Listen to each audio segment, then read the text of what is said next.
carta de Pablo a los Gálatas. Y quiero leer para ustedes desde el versículo 16 al 21 del capítulo 5.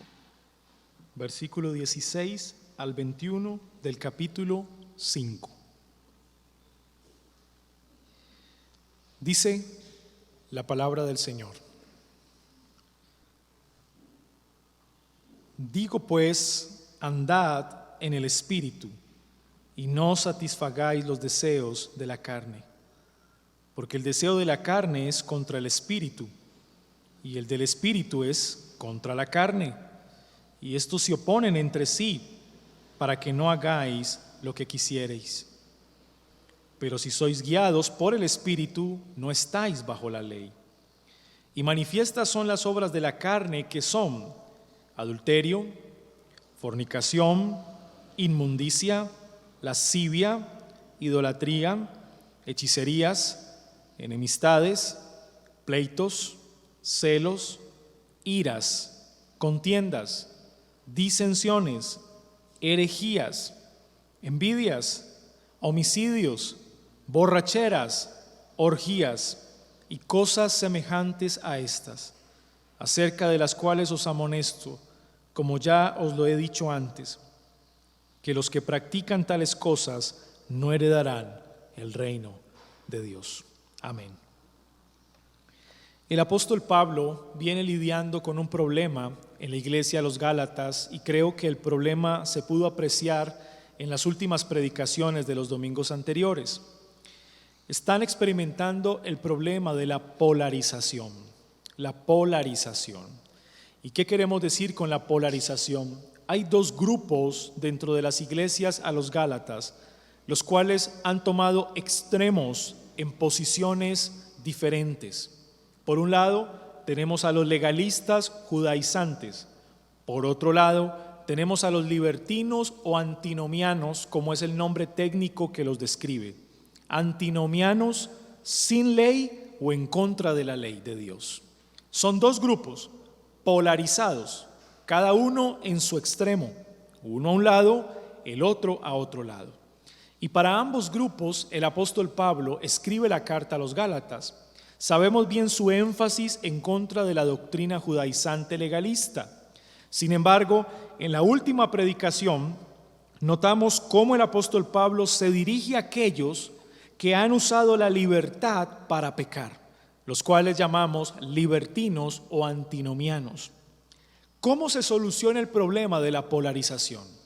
¿Qué hacemos para que los legalistas y los libertinos encuentren un punto medio? Es decir, ambos abandonen su práctica pecaminosa, dejen de satisfacer los deseos de su carne y vengan al conocimiento de la verdad.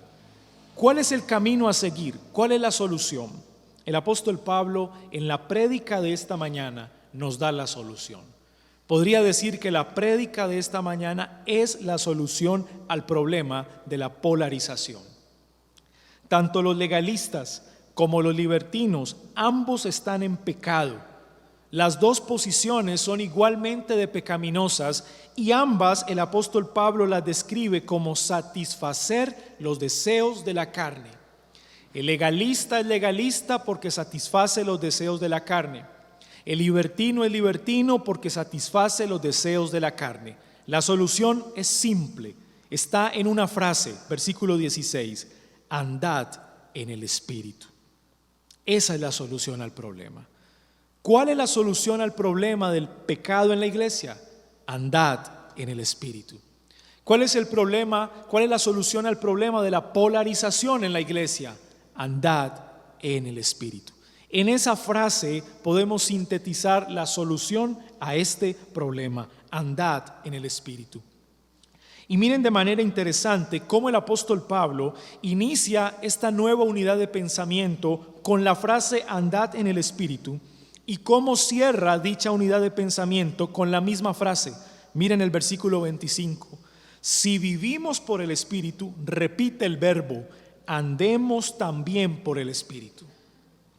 Abre la unidad de pensamiento, la cláusula, con un mandato, y cierra la cláusula con el mismo mandato. Y el énfasis está puesto en una sola cosa: andar en el Espíritu. Podríamos decirlo también, caminar en el Espíritu. Y si usted me pregunta, pastor, ¿hay una tercera manera de decirlo? Sí, vivir en santificación. Esa es la tercera manera de describirlo, vivir en santificación. ¿Qué vemos en nuestro pasaje? En nuestro pasaje vemos varias cosas muy interesantes que giran a partir del tema principal del pasaje, que es caminar en el Espíritu como la solución al problema. En primer lugar, vemos el mandato a caminar en el Espíritu, versículo 16. Ahí está el mandato. Y lo encontramos en el verbo que está en imperativo, que es un mandamiento, andad. Es explícito, es muy claro. En segundo lugar, vemos el conflicto de andar o caminar en el Espíritu. Caminar en el Espíritu trae un conflicto, y ese conflicto lo encontramos en el versículo 17 y versículo 18. Cuando Pablo repite una y otra vez, el deseo de la carne es contra el Espíritu. Estos se oponen entre sí. Y esas palabras describen un conflicto, una lucha interna en el cristiano. Número 3, la evidencia de no caminar en el Espíritu. Si un creyente en la iglesia de los Gálatas le preguntase al apóstol Pablo, ¿cómo sé yo que no estoy caminando en el Espíritu? El apóstol Pablo le va a decir desde el versículo 19 al 21, ¿cómo se da cuenta ese cristiano que no está caminando en el Espíritu? Manifiestas son las obras de la carne, que son, y las describe. Las evidencias de no caminar en el Espíritu. Y hay un cuarto punto, pero no lo vamos a ver en esta predicación, sino que va a quedar para el próximo domingo, así que usted va a tener el mismo ánimo, las mismas ganas, la misma pasión de escuchar. Pero el apóstol Pablo, desde el versículo 22 al 25, nos va a mostrar la evidencia de caminar en el Espíritu. ¿Cuál es la evidencia de que estamos caminando en el Espíritu? Mas el fruto del Espíritu es amor, gozo, paz, paciencia, benignidad, bondad, fe, mansedumbre, templanza. Pero esa predicación será para un siguiente domingo, así que desde ya estar muy interesados en poder escucharla. Hoy nos vamos a basar simplemente en estos 3 encabezados: el mandato de caminar en el Espíritu, el conflicto de caminar en el Espíritu y las evidencias de no caminar en el Espíritu. Veamos en primer lugar el mandato. Dice Pablo: digo pues, andad en el Espíritu y no satisfagáis los deseos de la carne. A partir del versículo 16, creo yo que está el tema del pasaje. El tema del pasaje se enfoca en un mandamiento muy sencillo, pero a veces difícil de practicar. Y es por esa razón que el título del sermón sale del versículo 16. El título del sermón en esta mañana es la urgente necesidad de caminar en el Espíritu. La urgente necesidad de caminar en el Espíritu. Y la razón por la cual he titulado así es por el versículo 16. Es porque yo puedo notar que en el mandato hay una urgencia. Y hay una urgencia que describe una necesidad en la iglesia a los Gálatas. La necesidad que ellos tienen es de aprender a caminar en el Espíritu para solucionar sus problemas pecaminosos, los cuales vienen arrastrando desde que fueron fundados por Pablo y Bernabé. Así que el énfasis es eso, es una urgente necesidad de caminar en el Espíritu, ese es el título. Pero en el mandato vemos una cosa, que el creyente es responsable de caminar en el Espíritu. Noten que el mandamiento va dirigido a la iglesia, no va dirigido a Dios. Pablo no le dice a Dios, camina en el Espíritu. Pablo le dice a la iglesia, andad en el Espíritu. Es un mandato para la iglesia. De manera corporativa, toda la iglesia local es responsable de caminar en el Espíritu. Pero de manera personal, cada creyente que hace parte de la iglesia local es responsable de caminar en el Espíritu. Este mandato nos recuerda la responsabilidad que tenemos delante de Dios y delante de los hombres de santificarnos. Somos responsables de nuestra propia santificación. Y debemos velar y vigilar nuestra conducta cristiana. Caminar en el Espíritu no es otra cosa que crecer en santidad. Y cuando crecemos en santificación, cuando abandonamos progresivamente el pecado. Cuando abandonamos progresivamente el pecado, crecemos progresivamente en santidad. Mientras lo uno disminuye, lo otro aumenta en nuestras vidas.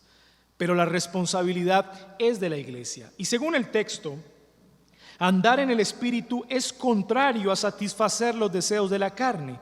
En otras palabras, como cristianos, si somos responsables en crecer en santidad, entonces por ende no satisfacemos los deseos de la carne. Y esa expresión, satisfacer los deseos de la carne, describe una realidad en la vida del cristiano que no podemos evitar. ¿Cuál es la realidad? Fuimos llamados eficazmente por Dios. Nuestro corazón ha sido regenerado, tenemos un nuevo corazón, somos nuevas criaturas, hemos sido justificados por Cristo, pero aún en nosotros hay un remanente de pecado que no fue eliminado en nuestra conversión. Aún está un remanente de pecado.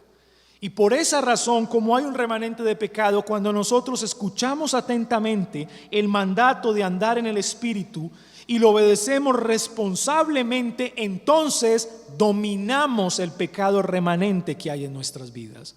Nos enseñoreamos de ese pecado. Pablo en la carta a los Romanos ya se lo dijo a la iglesia: nosotros no somos siervos del pecado, hemos sido libres del pecado. El pecado ya no es nuestro amo. Ya nosotros no somos su doulos, su esclavo, su siervo. Somos esclavos de Cristo. Mis hermanos, el mandato es muy claro para la iglesia como cuerpo y para la iglesia como individuo. La iglesia es responsable de caminar en el Espíritu y crecer en santificación. Para eso debemos asirnos de los medios de gracia. Debemos asirnos de los medios individuales de santificación, como la lectura de las Escrituras, el devocional personal, la perseverancia en la oración y meditación de la palabra.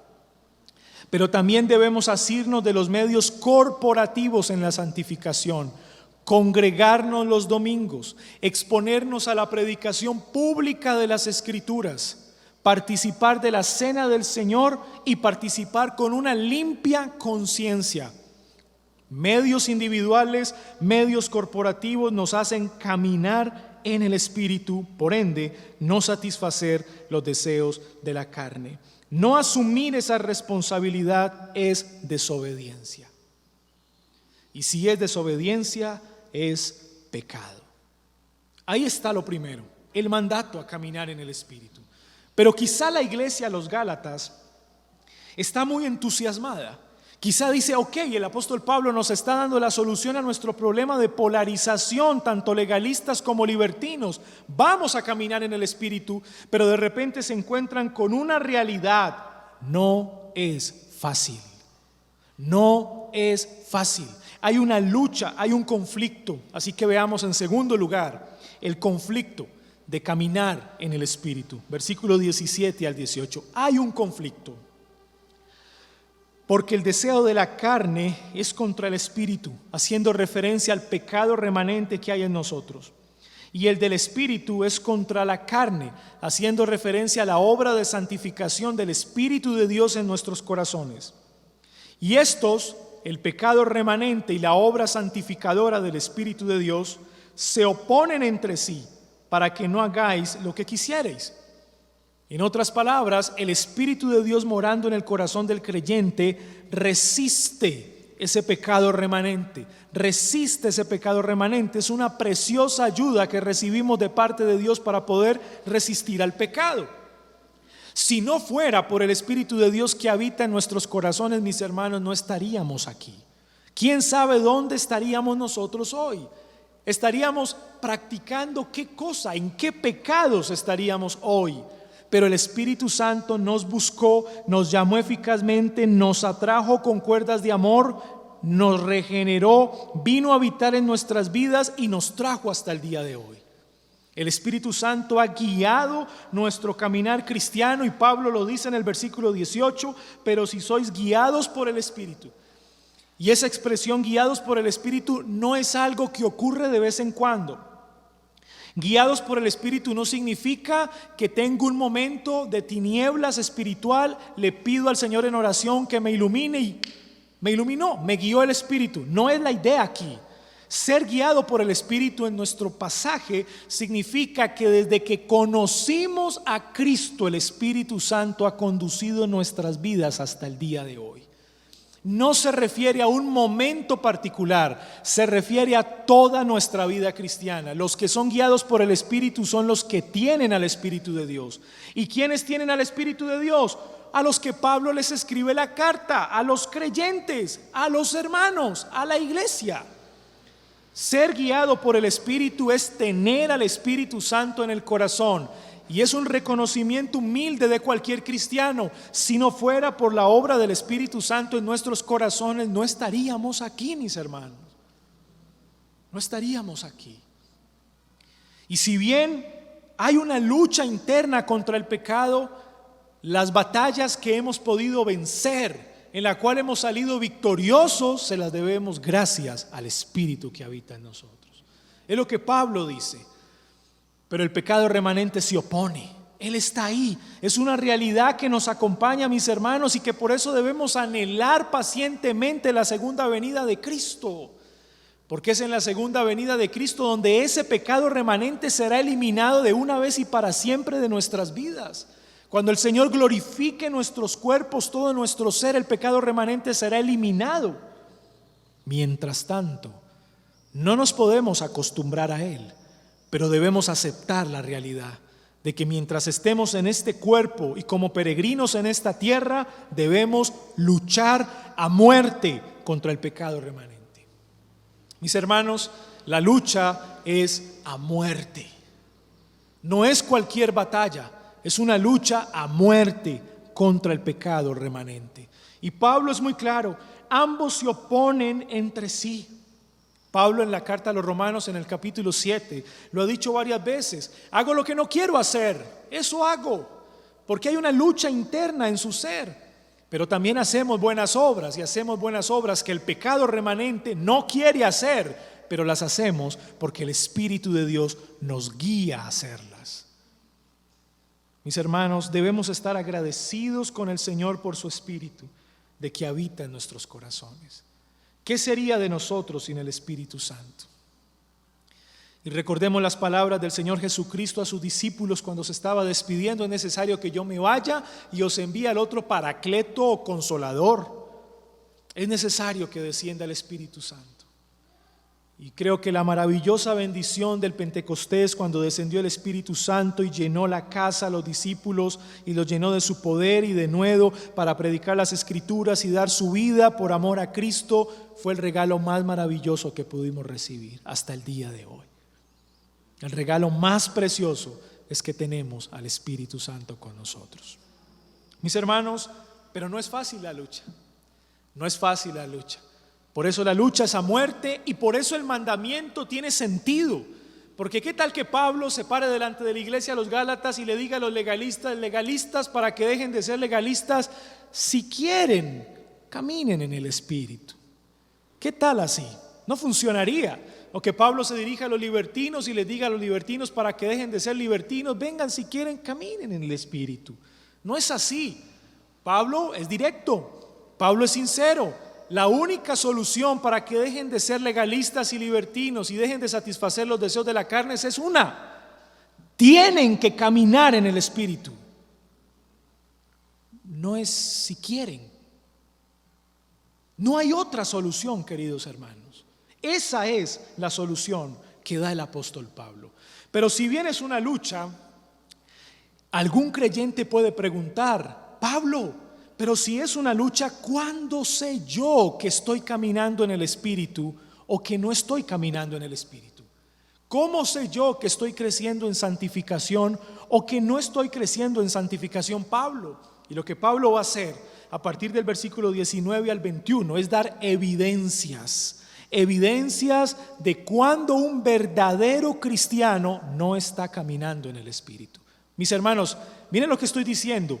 Cuando un verdadero cristiano, no estoy diciendo un falso cristiano, no me estoy refiriendo al incrédulo, sino al cristiano.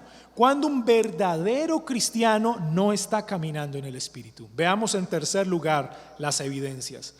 La evidencia de no caminar en el Espíritu. Versículo 19.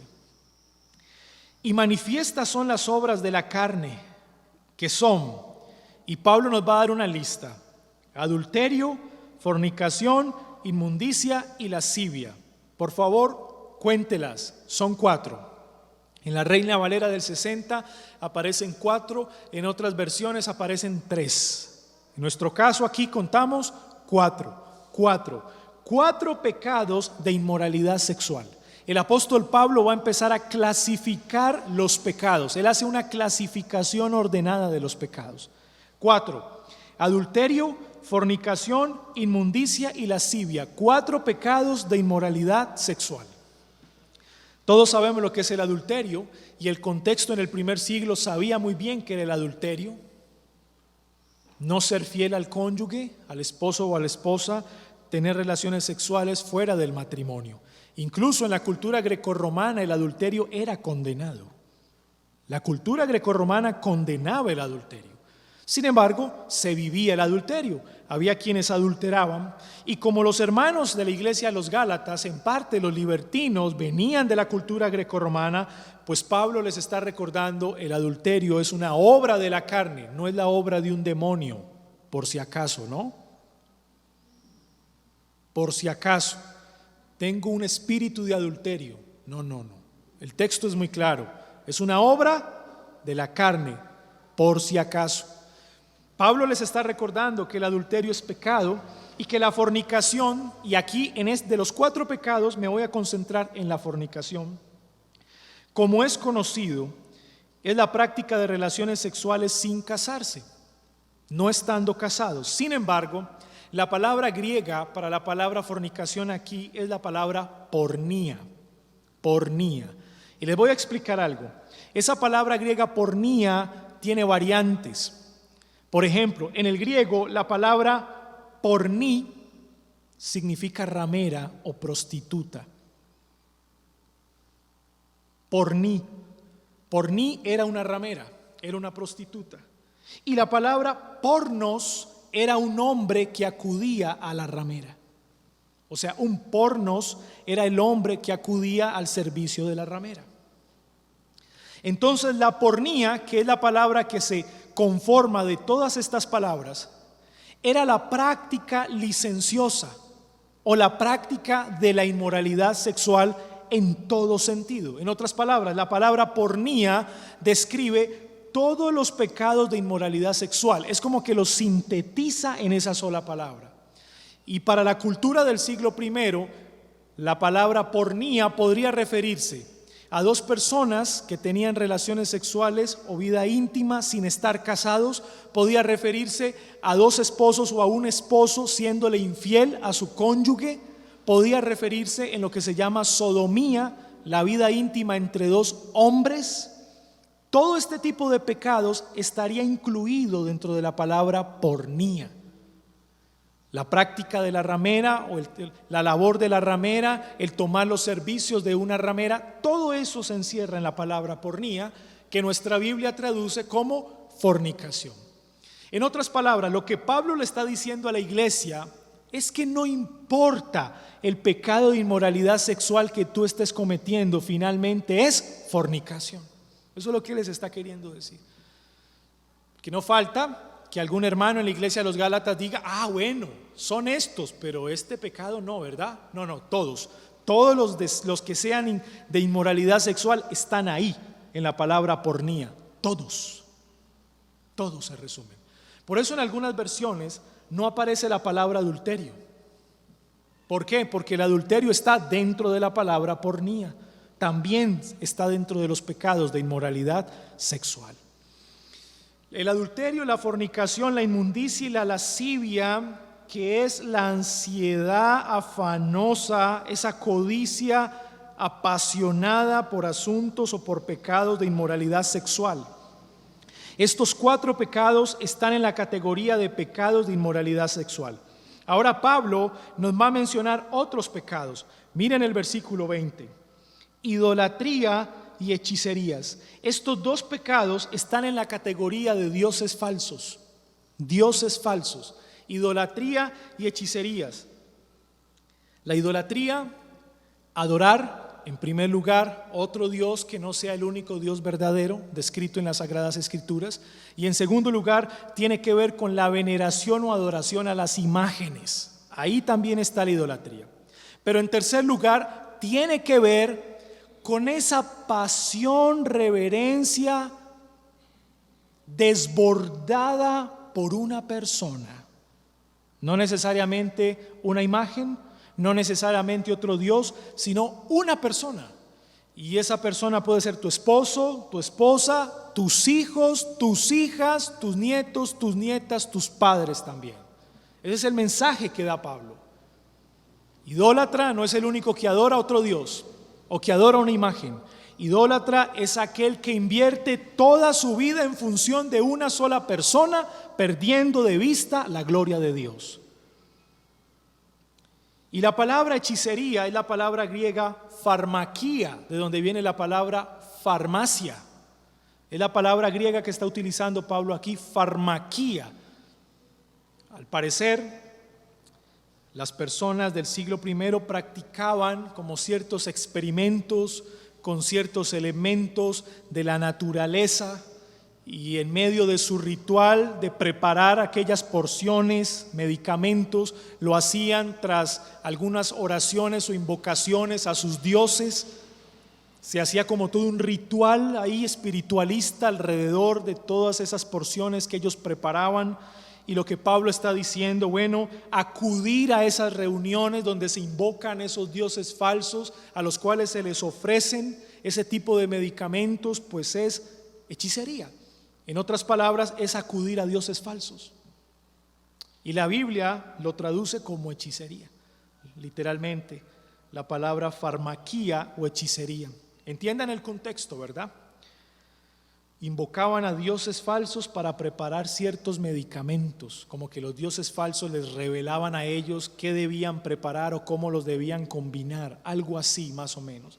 Y de ahí se deriva, pues, consultar a la pitonisa o al brujo o a la bruja, etcétera, etcétera, es confiar en dioses falsos. Entonces, la idolatría y la hechicería están en la categoría de dioses falsos. Y luego hay una serie de pecados más largas. Cuéntenlos: enemistades, pleitos, celos, iras, contiendas, 5, disensiones, 6, herejías, 7, envidias, 8 y homicidios, 9. 9 pecados relacionados con los pleitos y la comunicación verbal. 9 pecados relacionados con los pleitos y la comunicación verbal. Todos ellos tienen que ver en mi forma de relacionarme con el otro: las enemistades, los pleitos, los celos y la ira. Y esa palabra ira que aparece allí no describe la práctica de la ira como tal, sino describe a una persona que en momentos particulares explota de ira. Es lo que Pablo dice aquí. Es una persona que está tranquila y en un momento a otro de repente no tiene dominio o control sobre sus emociones y explota de ira. Eso es lo que Pablo menciona aquí como iras, contiendas, disensiones, herejías, que es tergiversar la verdad de la Biblia, de la doctrina, las envidias, que es quebrantar el 10º mandamiento, no codiciar la mujer del prójimo, los bienes del prójimo, homicidios, matar al otro, tanto en mente como de hecho. Todos estos pecados están en la categoría de pleitos y pecados de comunicación verbal. Ahí está. Y la última categoría se encierra en 2 pecados finales: borracheras y orgías, en los pecados de la bebida o el desenfreno.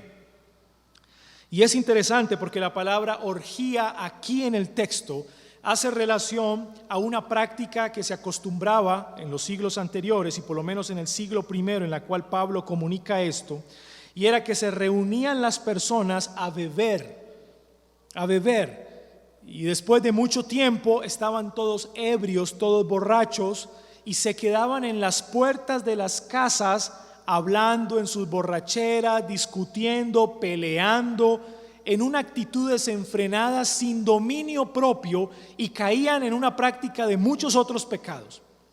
La palabra orgía aquí apunta al desenfreno como tal, al no tener dominio propio sobre algo, el desenfreno como tal. Y la práctica era esa: la borrachera, pérdida del dominio propio y una cantidad de locuras y pecados que se cometían de ahí en adelante por el mismo desenfreno. Eso es lo que Pablo llama aquí orgías. 4 categorías de pecados. Número 1, pecados de inmoralidad sexual. Número 2, pecados de adoración a dioses falsos. Número 3, pleitos y pecados de comunicación verbal. Y número 4, desenfreno, bebidas, borracheras, pecados que tienen que ver con el desenfreno o falta de dominio propio. 4 tipos de pecados. Y lo que Pablo les está diciendo a los cristianos es que usted se va a empezar a dar cuenta, si usted no ha crecido en santificación, cuando uno de estos pecados los vea manifestados en su vida. Es la evidencia. Pablo, ¿cómo yo sé que camino en santificación, que no camino en santificación? Verifica la lista y autoexamínate. Eso es. Verifica la lista y autoexamínate. Pero Pablo, ¿quiere decir usted que un verdadero cristiano puede caer en cualquiera de esos pecados? Por supuesto que sí. Por eso les está escribiendo. Por eso les está escribiendo. Mis hermanos, en cualquiera de estos pecados. Y mencioné pecados muy escandalosos, ¿verdad? Cualquiera. ¿Un cristiano frío puede caer en cualquiera de esos pecados? Sí. Y es una evidencia de que no estamos caminando en el Espíritu. Y miren la advertencia final que hace Pablo. Y cosas semejantes a estas, o sea que la lista es más larga, acerca de las cuales os amonesto, como ya os lo he dicho antes, que los que practican tales cosas no heredarán el reino de Dios. En otras palabras, lo que Pablo dice es: cualquier verdadero cristiano en el cual se empiecen a evidenciar estos pecados está viviendo como un incrédulo. Y mire que Pablo no está diciendo aquí que sea un incrédulo, no tendría sentido, él está escribiendo una iglesia, pero sí le está diciendo viviría como un incrédulo, porque estos pecados describen la conducta de los incrédulos.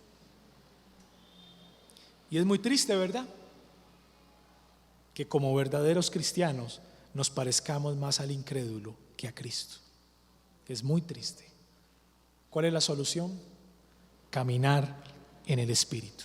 Esa es la solución. Mis hermanos, hemos visto básicamente 3 cosas: el mandato a caminar en el Espíritu, el conflicto de caminar en el Espíritu y la evidencia de no caminar en el Espíritu. Una lista de pecados clasificados en 4 tipos de pecados. Ahora bien, al predicar un pasaje como este, mi hermano, pues debemos pensar en la única persona en el mundo, la única persona en el mundo en la cual no podemos hallar ninguno de estos pecados, la cual caminó en esta tierra, vivió de manera perfecta, pero ningún hombre en el mundo puede decir que en la persona de Jesucristo se halló alguno de estos pecados. Ninguna persona en el mundo. Es más, ni siquiera la muerte de Cristo se da a raíz de esto. Cristo no muere porque la acusación que le hicieron de cometer cualquiera de estos pecados fuera cierta. No, Cristo muere porque no respondió a las expectativas de los grupos importantes de la época, y por eso lo mataron, porque no pensó como ellos pensaron. Pero Cristo es el hombre perfecto. En Cristo no encontramos ninguno de estos pecados. En Cristo encontramos una vida en santidad ejemplar. Cristo es el ejemplo de caminar en el Espíritu. Cada vez que hacía ministerio se apartaba a lugares desiertos para orar. En Mateo capítulo 4 enfrentó al tentador y rechazó la tentación con un: escrito está, no tentarás al Señor tu Dios. Resistió el pecado hasta el final. Cristo es nuestro ejemplo de caminar en el Espíritu. Él dependió del Espíritu siempre. Mis hermanos, sigamos el ejemplo de Cristo. Finalmente, ¿qué aprendemos de este pasaje? Mis hermanos, podría decir que aprendemos algunas cosas muy importantes y yo se las quiero dejar para que usted las anote y las recuerde. Lo primero que aprendemos es que cada creyente individual es responsable de su santificación. Es lo primero. Cada creyente, cada cristiano individual es responsable de su santificación. La culpa de su pecado no es de su hermano en la fe, es su culpa. Es su culpa. No es del pecado, no es del hermano que está a tu lado, adelante o atrás. Es tu culpa. El no crecer en santificación es tu responsabilidad. Es lo primero. Número 2, la responsabilidad de crecer en santificación también es colectiva, corporativa. Toda la iglesia tiene la responsabilidad de caminar en el Espíritu corporativamente. Así que tengo una responsabilidad de crecer en santidad individual y asirme de los medios de gracia individuales, pero también la responsabilidad es colectiva porque Pablo le escribe a una iglesia local. Corporativamente tenemos como iglesia la responsabilidad de crecer en santidad. Y por eso los medios corporativos para crecer en santidad. Eso sería lo segundo. Y número 3, mis amados hermanos, caminar en el Espíritu soluciona el problema de polarización.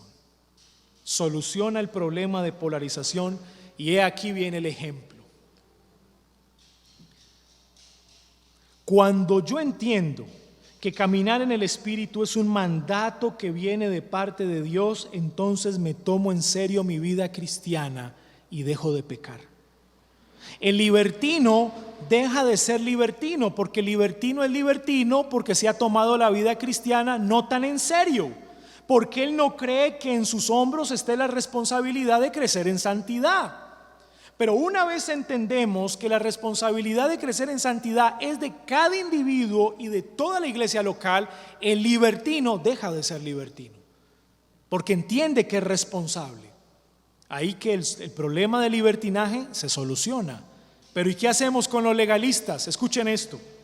Cuando el legalista comprende que la obra de la santificación no es exclusivamente una obra humana, sino que el Espíritu de Dios nos ayuda a santificarnos, entonces el que es legalista descansa y confía en la obra soberana de Dios y no en sus propias fuerzas.